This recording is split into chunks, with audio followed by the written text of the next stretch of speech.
నా పేరు శాస్త్ర. మా పాఠశాల పేరు సెంటెన్స్ హై స్కూల్. మేము 9వ తరగతి చదువుతున్నాం. శతక మధురిమలోని పద్యాలను చెప్పుకున్నాం. శతకం అంటే 100. 100కు పై చిలుకు పద్యాలను శతకం అని అంటారు.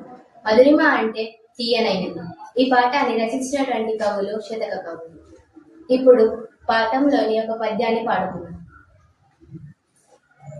భూపతి కాత్పబుద్ధి మదిబుట్టని జోట ప్రధానులెంత ప్రజ్ఞా పరిపూర్ణులైన గుణసాగదు కార్యము కార్యాధ్యక్షులయ్యోపిన ద్రోణ భీష్మ కృపయోధులనేకులు కూడి కౌరవక్ష్మాపత కార్యమేమైన జాలి రే చేయవారు భాస్కర రాజుకు సరైన ఆలోచనలు పుట్టనప్పుడు మంత్రులెంత తెలివిగల వారైనా కార్యాన్ని నెరవేర్చలేదు.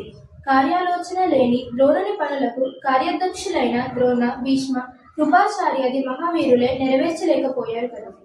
ధన్యవాదాలు.